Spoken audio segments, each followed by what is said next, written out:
far fuq am sejjes lolja tamħab teklatar.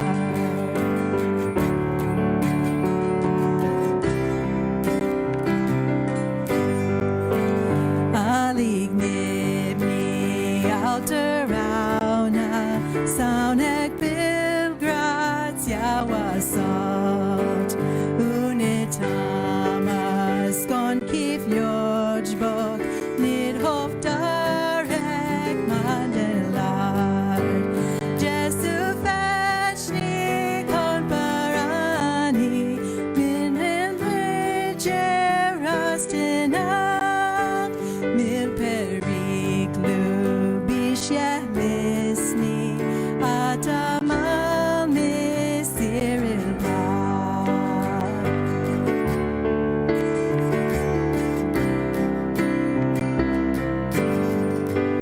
Oh, to grace, how great a debtor daily I'm constrained to be. Let your goodness like a fetter bind my wandering heart to thee. Prone to wander, Lord, I feel it. Prone to leave the God I love. Here's my heart, Lord, take and seal it for your courts above.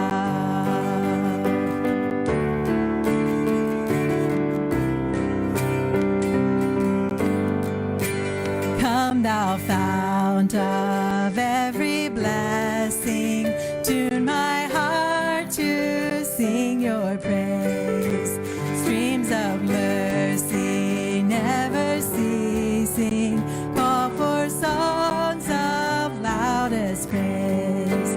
Teach me some melodious sonnet, sung by flaming tongues above.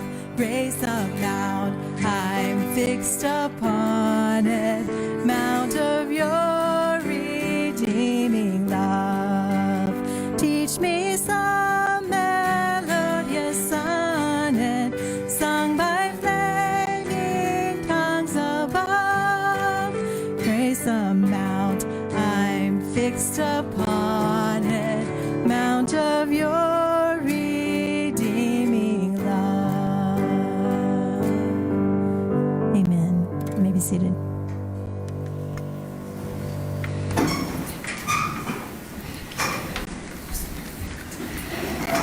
Okay, bonġu. Mela, neqilbu għal-Malti issa, nilqakom miħaj dal-ħodu għawnek u nilqaw kol il-dawk li għedin jarawna mid-dar. Bħal-mat fil-servizz liħor nispera li għedin id-dar ħabba raġuni valida u mux għal-żinin, għax nispera li narakom fostna għawnek. L-imħabba tal-aħwa ma tistax issir minn wara screen, ux veru, trid issir meta naraw lil-xulxin. Għadna maħniex nanqu lil-xulxin, ma nisperaw li minn hawn ftit żmien ieħor inkunu nistgħu nagħmluha. Il-meetings l-oħra kollha għalissa ħajjibqgħu fuq il-Zoom. Kien hemm beda jsaqsini għax konnet nagħmlu dak fl-offsinar il-fellowship, ovvjament dak issa m'għadux isir għax qed nintaqgħu hawnhekk. U imma l-laqgħat l-oħra kollha jsiru fuq iż-Zoom. Ġifieri l-lejla fis-sitta servizz bl-Ingliż, l-erba' bil-Malti bl-Ingliż Bible Study, il-ġimgħa bil-Malti Bible Study, s-sibt filgħodu fl-offsinar, insomma, mhux filgħodu, għal min għandu ċans, ħajkun hemm sija ta' talb li jmexxuha Henry u Susan, għal volja Susan qiegħda il-Korea u bekka minnija fl-offsinar għax ikun fil-għaxija tagħha. Għalhekk mill-offsinar sassija għat-talb. Mela se janduru lejn l-iskrittura. Il-titlu tal-messaġġ tal-lum it-titlu tal-messaġġ tal-lum huwa għamel l-eżami. Għamel l-eżami. U naf li ħadd ma jieħu pjaċir bl-eżami jew b'xi test, speċjalment jekk inti student u qiegħed l-iskola.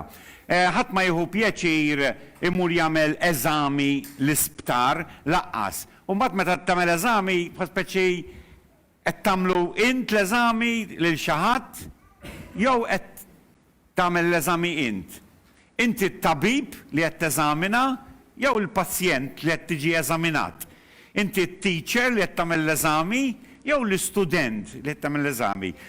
Imma għalkemm ma neħdux pjaċir bihom dawn l-affarijiet ħanajdu hekk bl-Ingliż ngħidu it's part of life, hija bit parti mill-ħajja. U naħseb iż-żgħażagħ u tfal l-iktar li iħossu kexkixa meta ngħid il-kelma eżami. U jien ma kontx teacher, imma Earl li pritka qabli għal li kien teacher u meta kien jipprepara l-karta tal-eżami, għalhekk kienet tkun ħafifa. Għalfejn, għax ikun nagħmlu. Il-mistoqsijiet li jagħmel jaf x'inhuma u jaf ir-risposta allura għalih ħafifa. U intom ġieli mortu għal-eżami, nismaġġena biċċiet minnkom għal-kemm għandkom iż-żmien, ma tiftakru li ġieli mortu għal-eżami u toħroġ tajt kemm kien ħafif, teknikament mhux għax ħafif, imma għax tkun taf ir-risposti, mhux veru. U l-iskrittura illum li għandna Ġwanni iswed jgħidilna isma' intom hemm eżami qudiemkom, ħantikom ftit mistoqsijiet u affarijiet li rridkom teżaminaw. U nispera li ħateżaminawhom. Imma il-pjaċir tiegħi huwa li nħabbar li mhux biss tagħna l-mistoqsija, imma wkoll għandna r-risposta.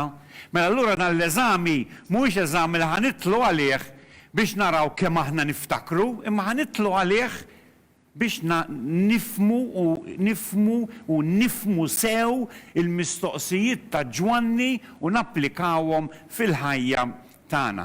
Aħna issa inna ġimgħat għaddejjin minn din litra, imma rajna kemm importanti li l-eruq tagħna ikunu falla li permezz ta' Kristu aħna issa qegħdin fil-familja tiegħu ħanajdu hekk u dan għandu jidher evidenti f'ħajjitna.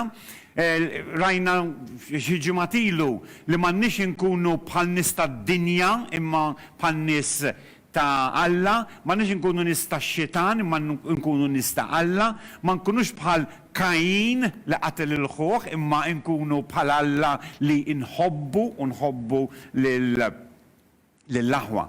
U waħda mill-mistoqsijiet li wieħed jistaqsija kif inhi il-ħajja tal-imħabba tiegħek. U mhux qed nirreferi għal ħajja tal-imħabba bejn raġel u mara, imma il-ħajja tal-imħabba tiegħek b'mod ġenerali. Meta tħares lejk inti u tagħmel l-eżami qed tħobb kif iridek tħobb Alla. Issa il-limitu x'inhu? Il-ġimgħa l-oħra rajnieh il-limitu li aħna nagħtu ħajjitna bħalma Kristu ta' ħajtu. Ġifieri mamma mija hemm limitu għall-imħabba li suppost nuru aħna dak hija ħanħalliha fidejkom. Imma illum ħanaraw diversi affarijiet f'dawn il-vrus li għandna dwar l-imħabba, dwar il-verità, dwar l-obbedjenza, dwar l-arfin li aħna għandna ta' Alla, dwar id-dottrina tagħna, dwar is-salvazzjoni. Dawn huma kollha affarijiet importanti li inti tistaqsi l-mistoqsija u taf ir-risposta. Importanti ħafna. Aħna dejjem għandu jkollna risposta għat-tama li tinstab fina u għalhekk aħna naqraw l-iskrittura u għalhekk nistudjawha u għalhekk nitalmuha biex aħna nfusna nkunu ċerti u fl-istess ħin ukoll nistgħu ngħinu l-ħadd ieħor ikun ċert u nistgħu ngħinu lil ħadd ieħor biex irresquh lejn Kristu. Hawnhekk se jitkellem fuq qalbna jew il-kuxjenza tagħna. Għalfejn għax importanti, aħna bl-Ingliż ngħidu guilt. Xi ħadd guilty jew mhuwiex guilty. Tagħmel xi ħaġa inti bil-Malti ma kif ngħidha, ma meta tagħmel xi ħaġa ħażina tħossok guilty. Hux veru hekk ngħidu naħseb bil-Malti wkoll. Jew ma tħossokx tajjeb, dawnu x'inhija? Tħossok ħati, ok, ħati tinstema issek il-qorti, u ma insomma. Guilty x'inhi allura. Tħossok tħossok ħati, tħossok li għamilt xi ħaġa ħażina.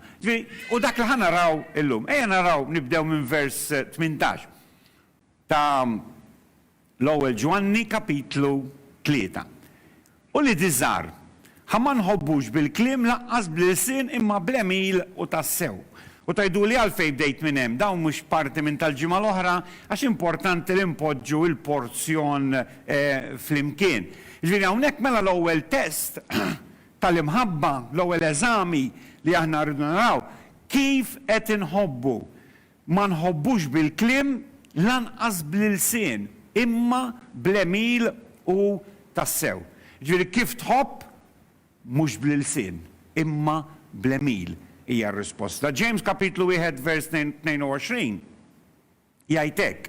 Imma intom għamlu l-kelma u mhux tisimgħuha biss billi tqarqu bikom infuskom għax jekk wieħed jisma' l-kelma u ma jagħmilx dan jiġbaħ raġel li ħares ġol mera lejn wiċċu li tweled bih. Ħares lejh innifsu telaq u minnu fih nesa xi bniedem kien. Jina ma nafx, imma naħseb jekk ikolkom talqgħu għajnejkom u tifraw timmaġinawkom dal-għodu quddiem il-mera, intom kollha li għamiltu xarkom, biċċiet minna ma nagħmluhx, veru. Ma 10 daqsxejn leħja, ġifieri narani fil-mera. Timmaġinak, hux veru, timmaġinak wiċċek, jekk ma timmaġinakx fil-mera, forsi f'moħħkom bħalissa timmaġinaw xi tratt, xi selfie li ħadtu milux. Timmaġina. L-eżempju huwa sempliċi, tgħidilna ma tistax inti tħares lej il-kelma u tinsija, titħares lej il-kelma u tagħmilha. Ma tistax tgħid li inħobb imma mbagħad ma dik li mħabba ma jkunx hemm l-azzjoni. Kolli nsaqsik il-mistoqsija tgħaddi mit-test tal-imħabba. Kieku Alla kellu jagħtik il-punti minn 1 sa 10, kemm se jagħtik għalli kemm tħobb inti?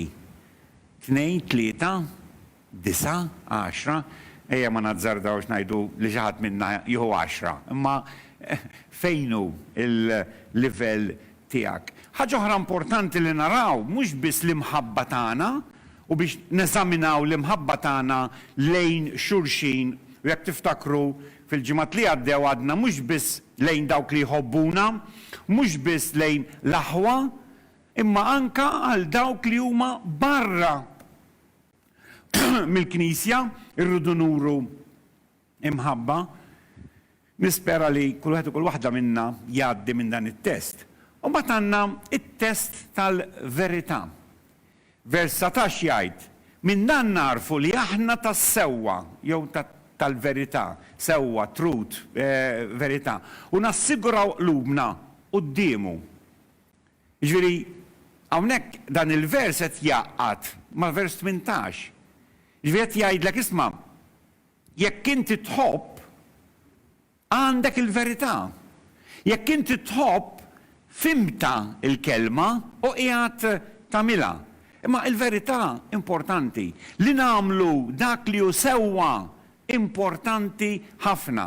Araw vers 20 jgħid, għax jekk qalbna ma ċċanfarniex, Alla u akbar minn qalbna u jaf kollox. U bħalma tilkom hawnhekk iċċanfarniex li nħossuna ħatjin, li nħossuna guilty. Maħbubin, jekk qalbna ma ċċanfarniex, aħna għandna fiduċja f'Alla. Mela, ejja nħarsu daqsxejn lihom dawn iż-żewġ tifrus. L-ewwel nies qalbna kultant tgħidli imma il-qalb mhux mal-imħabba hija assoċjata fil-fatt fil-kontest tal-iskrittura meta jgħid il-qalb kważi kważi qed jirreferi għal dak li hu jgħid minn aħna. Kważi kważi qed jirreferi iktar għal moħħna milli għal qalbna għax il-qalb ma taf tagħmel xejn, ħlif tħabbat u żommna ħajjin. U għal-moħħ li jiftakar xrajt fil-mera, u għal-moħħ li jaf jgħid inħobbok u jieħu deċiżjoni biex iħobb, u għal-moħħ li jħossu guilty, ħati, ok? Mela hawnhekk qed jgħidilna, isma' intom b'moħħkom ħobbu, talmu l-kelma, għarfu l-verità, u meta tagħmlu hekk, moħħkom ħajkun kalm u tgħaddu mit-test. Ħatkunu tafu li intom qegħdin fil-verità. Imma ħaġa oħra li din tagħmel, meta inti tkun sigur, meta inti taf li qed turi mħabba, meta inti taf li qiegħed fil-verità, sa jkollok iktar kuraġġ li tiftaħ ħalqek u titkellem dwar Alla u tiddefendi lil Alla u l-verità. Ħarsu lejkom, araw ħajjitkom u araw x'veru li qed ngħid, meta intom ċerti minn xi ħaġa, murmerikom, kemm targumentaw, kemm ġieli argumentajt jiena x'ċert minn xi ħaġa, ġieli argumentajt ma' Silvja bat nirrealizza li minix ċert. Mux li minix ċert, sorry, ċert kont. Li nirrealizza li ma kellix raġun, ma kontx tajjeb. Imma l-punt huwa li f'moħħi meta jiena naf li ċert f'xi ħaġa sa nargumenta b'saħħti kollha. Dan hija xi ħaġa li rridu nagħmlu f'ħajjitna bħala Kristjani. Iktar ma nkunu ċerti, iktar ma nafu, iktar aħna sa nitkellmu u sa naġixxu bla biża u bil-konfidenza fil-mulej. U dan iwassalni għat-tielet test, eżami, l-ubbidjenza. Meta inti qed tħobb, meta inti taf il-verità, l-ubbidjenza fl-aħħar mill-aħħar hija imħabba wkoll. Jekk jiena it-tfal ħobbuni, jobduni. X'qal Ġesu? Jekk tħobbuni, żommu il-kmandamenti tiegħi. Jiġifieri l-ubbidjenza wkoll hija marbuta ma' l-imħabba u jekk inti qed tittestja teżamina l-imħabba tiegħek, jekk inti qed teżamina intix fil-verità, l-ubbidjenza hija waħda minn dawk l-affarijiet li sajruk li inti fil-verità. Naqraw vers 22 u 23. U kull ma nitolbu naqalaw minn għandu għax inħarsu l-kmandamenti tiegħu u nagħmlu dawk il-ħwejjeġ li joġbu lilu. Issa dan il-vers ħafna drabi forsi fixkilna f'daqsxejn, u kull ma nitolbu naqalaw minn għandu. Sabiħa di, mhux veru. Li ninsew aħna li hemm kwalifikazzjoni kbira minn dak il-frażi għax inħarsu il-kmandamenti tiegħu. Mela jekk jiena nitlob u ma naqlax għax minix nobdi lill-Alla? Jekk minix nobdi lill-Alla, nista' nippretendi li naqla? Issa jdu li jintom, min jobdi lill-Alla 100%? Għaw xi ħadd? Ħadd. Mela min jista' jippretendi li kull ma jitlob jaqla? Ftit ilu konna qed nitkellmu jiena u Silvja fuq it-Testament l-Antik. Bdejna nitkellmu insomma fuq iċ-ċirkostanzi ta' madwarna tal-lum, bdejna nitkellmu ħadd liġi mill-Parlament fuq l-egwalità u b'din il-liġi wis probabbli ħadd tiġi li ma tistax tajt ċertu affarijiet u l-Bibja fiha affarijiet li llum jistgħu jitqisu bħala razzisti, bħala xi ħadd li jħobb l-iskjavitu, bħala ir-raġel li huwa aqwa mill-mara. Ġifieri hemm ħafna affarijiet fil-Bibja li jistgħu jitqisu ħażin. Fil-Bibja għandna l-Lut li Alla bagħthom biex jagħmlu mhux ethnic cleansing, jirdu pajjiż u joqtlu lil kulħadd. Meta tħares lejha u tara mal dak li qed jiġri madwarna llum, ma nħodix bi kbira li x-xitan qiegħed jipprepara attakk kbir. Għax x'inhu jagħmel inħoss li qiegħed jammina il-pediment tal-Kristjanità tagħna.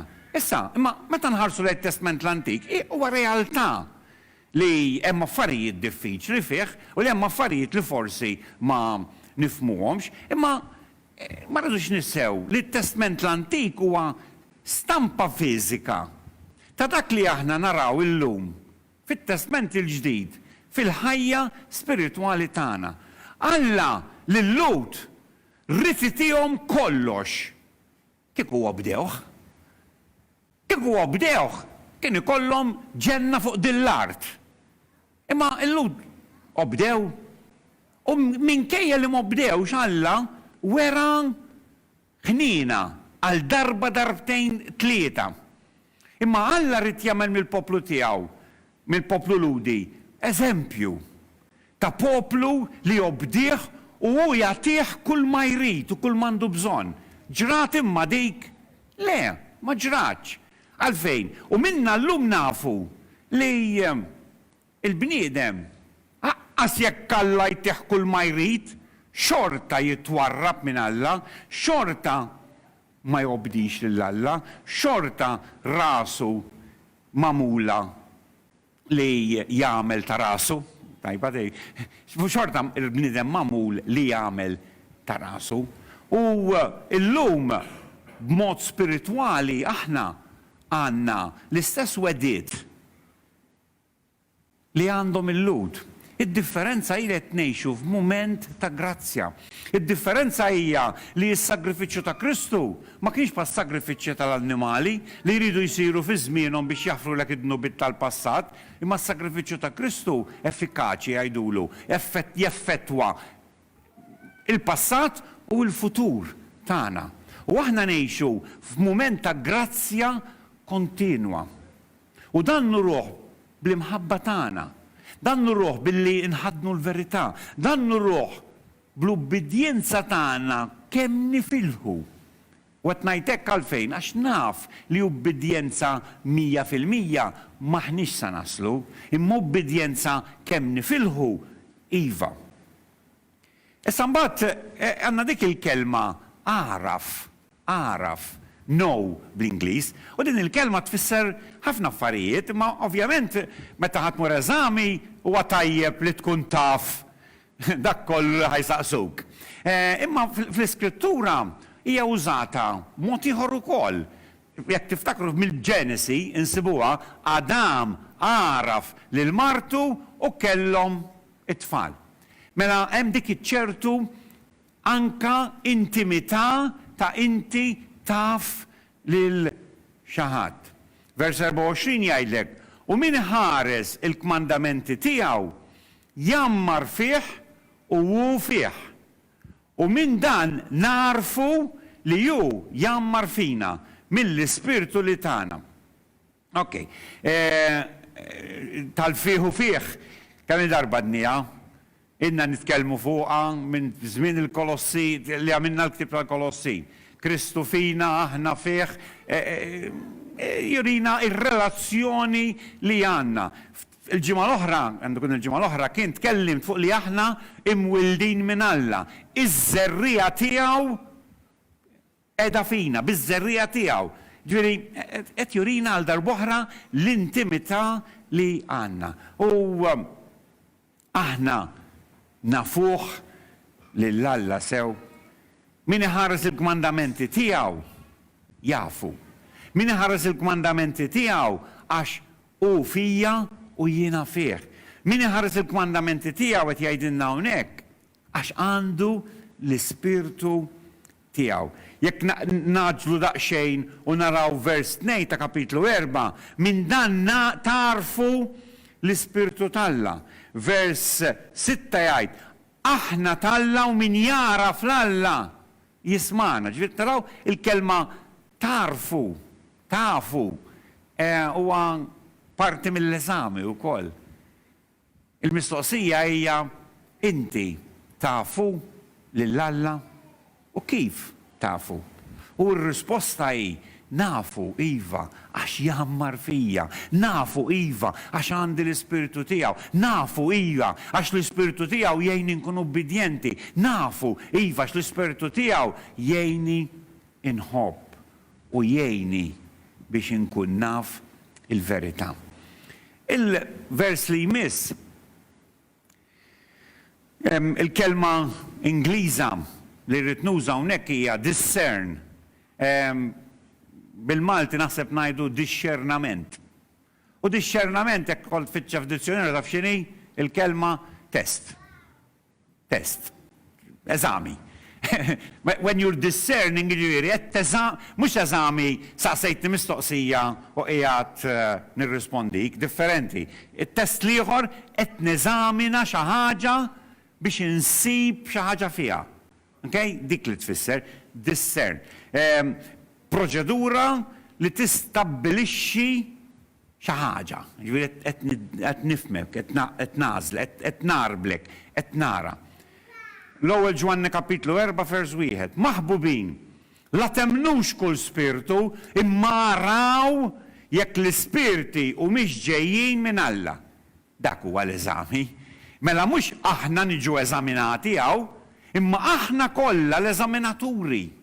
L-eżaminaturi ta' dawk in-nies kollha ta' dawk l-ispirti kollha ta' madwarna li qed jifessu f'widnejna u jippruvaw fixkluna u ħanajdilkom ma qatt ma kien hemm iktar millum tfexfix fil-widnej.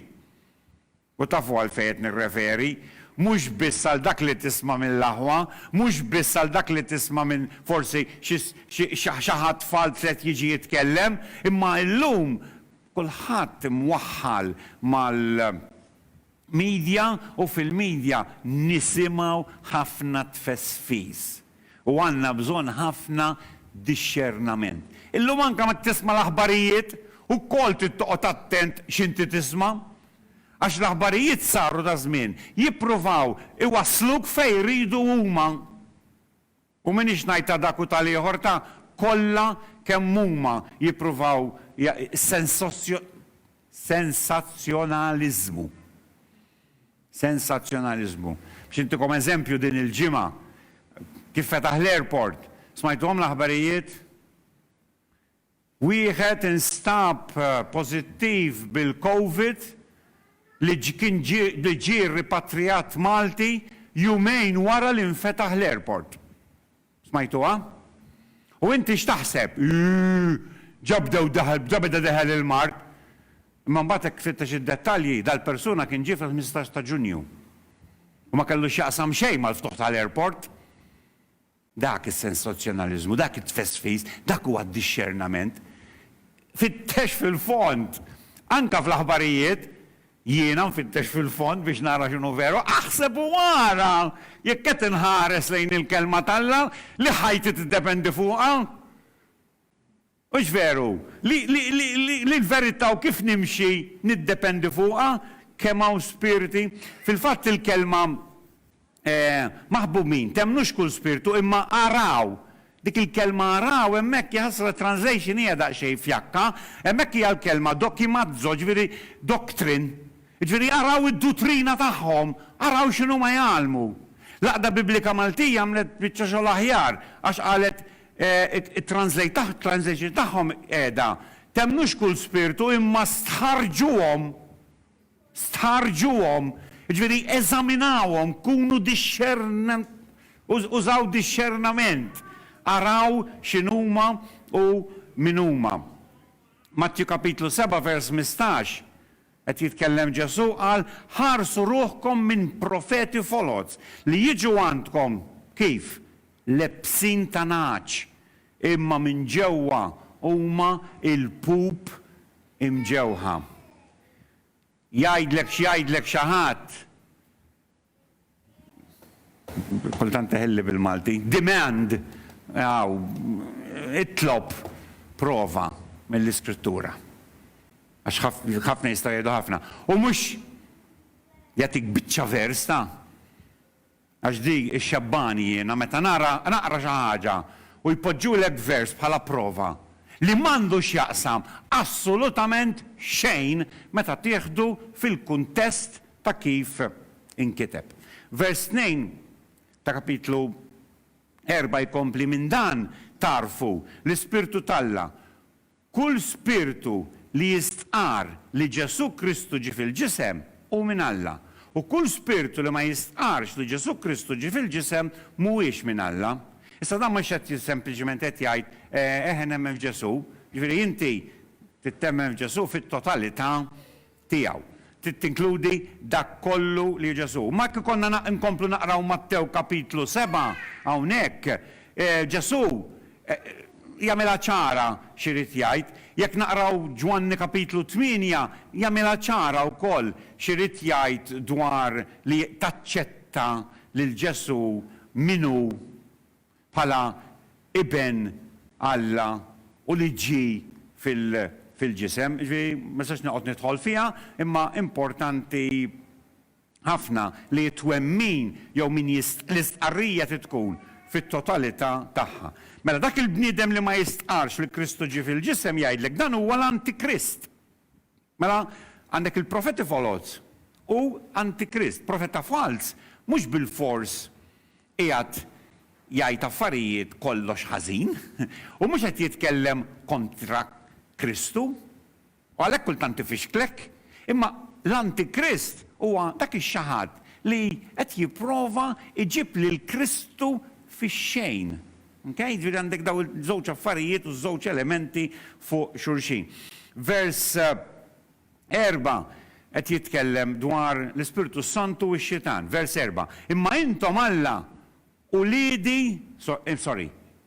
intom min Alla ulidi żgħar u rbaħtuhom għax akbaru dak li hemm fikom minn dak li hemm fid-dinja.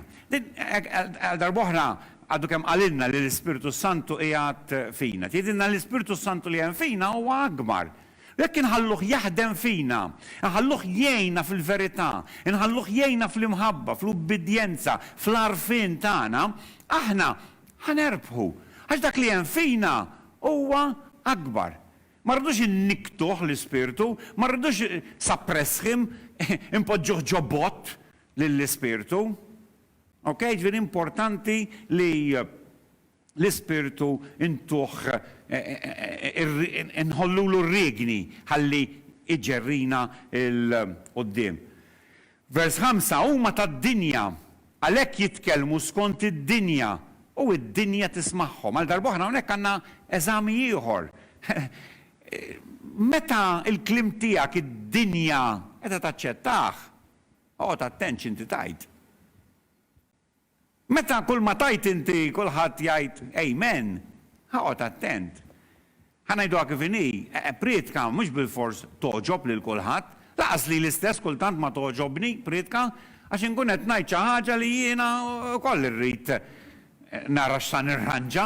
Ġifieri priedka mhux bil-fors tintoġob minn kulħadd, ma dawn in-nies bħalma qalilna x'imkien ieħor Pawlu l-Apostlu jitkellmu billi għandkun il-kelim qiegħda jarxu l-widnej jew xi ħaġa hekk, jew bl-Ingliż dik tickle the ear. Ġifieri jgħidulek affarijiet li tieħu pjaċir tisma' u jżommu lura minn dak li ma tridx tisma'.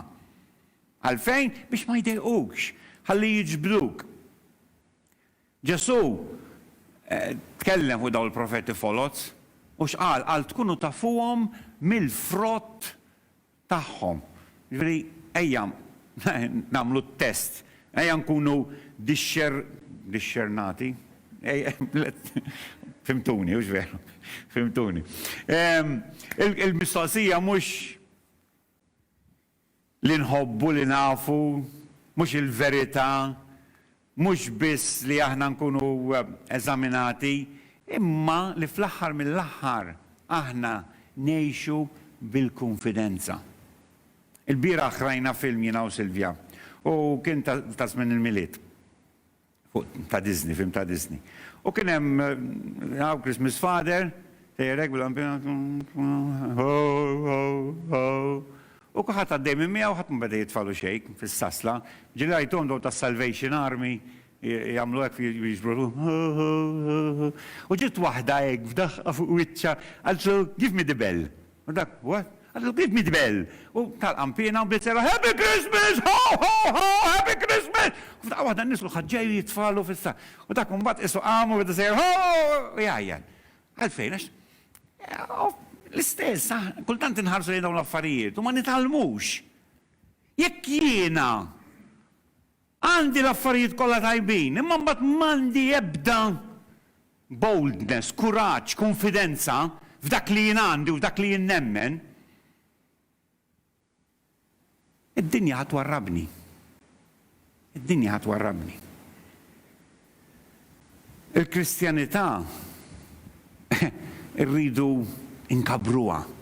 Aħna rridu nimmaturaw, imma l-Kristjanità irridu ntuha il-pjattaforma li suppost għandha. Sfortunatament din il-pjattaforma edha għaw min irrid iwarraba. U x-xitan qiegħed jagħmilha bi kbir, billi iktar ma jivvinta affarijiet, iktar ma jġib profeti folots, iktar ma jagħmel kważi Kristjani, ikun qiegħed jerbaħ. Importanti li aħna nifhmu l-importanza u ċ-ċentralità tad-dottrina. Importanti li nifhmu l-importanza tal-Knisja lokali.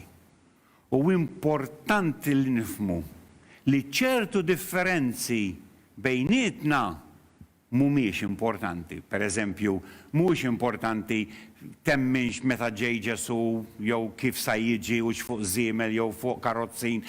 Mhux importanti. Dak mhux m'hemmx għalfejn iġġieldu fuqhom, imma hemm ċertu affarijiet li iva rridu niġġieldu fuqhom huma importanti. Il-Knisja hija il-kostodju tal-verità u tal-kelma. Ejja nkunu b'saħħitna. Dan il-vers 6 jgħid hekk l-aħħar vers, aħna Talla min jaraf l-Alla jismana, min mhux Talla ma jismanix. Min dan narfu l-ispirtu ta' sewwa u l-ispirtu ta' elt. Issa mhix xi kelma li nużaw aħna l-Aqda Biblika Maltija hawnhekk tajt l-ispirtu tal-gideb. Imma l-kelma elt, hawnhekk taf x'inhi l-kelma ħaqet meta fit-tixta, il-kelma plano. U plano x'ixbaħ il-kelma aeroplane. Aeroplano tfisser you are wandering in the air. Plano wandering. U aero in the air. Għala aeroplane ġejja mill-Grik wandering in the air. Għalfejn, ġifieri għandek l-ispirtu tas-sewwa u l-ispirtu li ġelek it-tir mar-riħ. Fejn inti? Issa, biex nagħlaq dan il-vers irid napplikah f'żewġ affarijiet, fid-dottrina u fis-salvazzjoni. Jekk fid-dottrina importanti, jekk qed tifhmu dan il-vers, min ħajismani lili? Minnu min Alla. U ma fiex fid-dottrina? Iva. Minnu Talla ħajjisma' d-dottrina, ħajjisma' l-affarijiet sewwa li hemm fil-Bibja u jaċċettom. Min mhuwiex se jaċċettom u ħajjara kif jieħu biċċa u ma jieħux oħra. Bħal dawk in-nies li jgħixu fid-dnub ma fl-istess ħin iridu jmorru l-Knisja, jridu juru li huma naf insara Kristjani x'tgħidilhom. Mela id-dottrina sa jismaħħa dak il-bniedem li huwa Talla. Ma mbagħad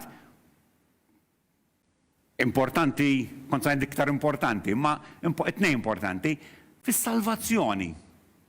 Meta aħna konfidenti, meta aħna noħorġu, meta aħna ngħaddu minn dan it-test, arafna u għandna l-konfidenza fina, qalbna mhix iċċanfarna, naf x'nemmen u b'mod bold, courageous, bold tiġi, b'mod minn quddiem jiena, b'mod qalbini u wassal il-kelma dawk li huma Talla se jisimgħu u se jindunaw li jint għandek il-verità.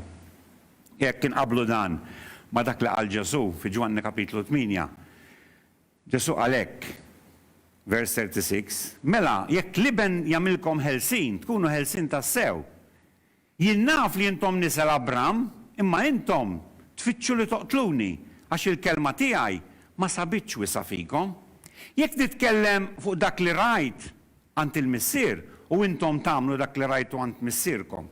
Sorry, jien nitkellem fuq dak li rajt għand missieri U intom tagħmlu dak li rajtu għand missierkom. U nnutaw hawnhekk il-parallel ma' dak li għadu kemm qalilna Ġwanni fl-ittra tiegħu. Wiġbuh qalulu missirna u Abram. Ġesu qalilhom kieku intom ulit Abram. Tagħmlu l-emejjel ta' Abram. Iżda issa tfittxu li toqtluni. Bniedem li qalilkom is-sewwa li smajt minn Alla. Dan m'għamlux Abram. Intom tagħmlu l-emejjel ta' missierkom. Imbagħad qalulu aħna ma twellidniex miż-żena, aħna missier wieħed għandna Alla. Għallhom Ġesu, kieku Alla kien missierkom, kieku tħobbuni. Għax jien minn Alla ħriġt u ġejt u lanqas ma ġejt minn rajja imma hu batni, għaliex ma tifhmux taħditi? Għax ma tistgħux tisimgħu kelmti. Intom u li tmissierkom ix-xitan. Tiftakruh il-Kajin? U x-xewqat ta' missierkom tridu tagħmlu, dak kien qattil għal-Kajin mill-bidu u ma qatx fis-sewwa għax m'hemmx sewwa fih meta jgħid gidba jitkellem minnu nnifsu għax hu giddib u missier il-gideb. U għax jien ngħidilkom is-sewwa ma temnunix. U minn minkom isibni ħati ta' xi dnub. U jekk ngħid is-sewwa, għaliex ma temnunix? Minnu minn Alla jisma' kliem Alla, għalhekk intom ma tisimgħux għax m'intomx minn Alla. Morru d-dar, kapitlu 8 ta' Ġwanni dak kien, qabluh ma' dan il-porzjon li għadnija kemm rajna issa fil-ittra ta' Ġwanni. U taraw il-parallel tiegħu.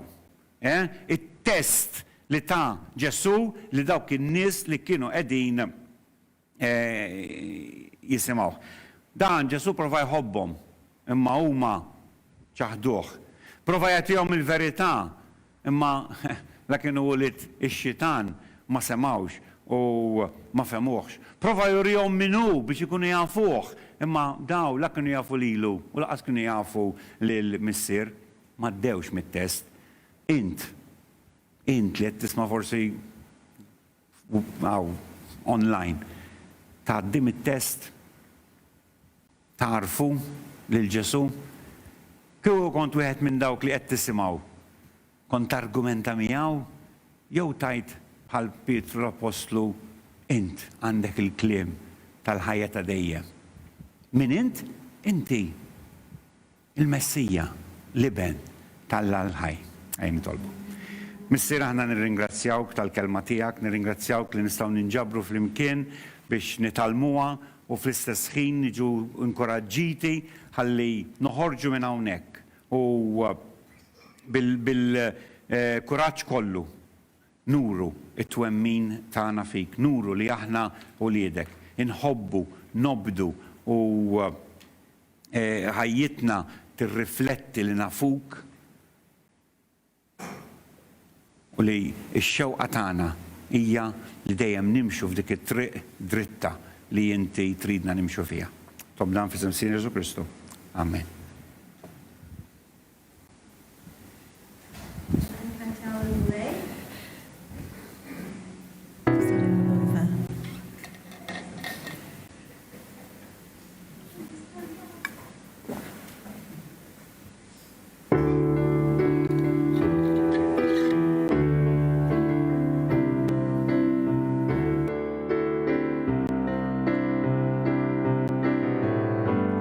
There's a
Mulay nitolbu li ħannamlu dak li inti trid din il-ġimma. Fisem Ġesu Kristu sidna.